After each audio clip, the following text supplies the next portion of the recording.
öz əksini tapır.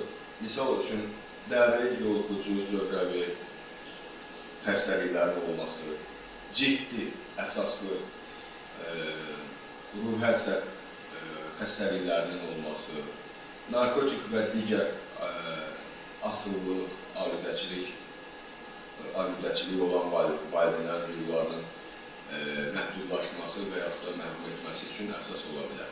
Ümumilikdə götürsək, uşağın mənafeyinə mənfi təsir göstərə biləcək hallar varsa, valideyndə həmin valideynin hüququ ya qismən məhdudlaşa bilər müəyyən vaxt çərçivəsində həmin aradan qalxana kimi. Misal üçün deyək, bir dəri, qorxucu, zöhrəvi xəstəliyi varsa, bu müalicə tam alıb bitəmək kimi məhdudlaşa bilər və yaxud da bu davamlı davam edirsə, deyək ki, uşağa şiddət. Bax, bu da çox vacib mövzudur, istəsəz bundan toxunarıq ki, bu davamlı hal alarsa məhrum olunana bilər. Aha, məhrum olunanlar bu kateqoriyadan olan vətəndaşlar. Hər ikisi. Yəni, qanunvericilikdə məhrum olma var və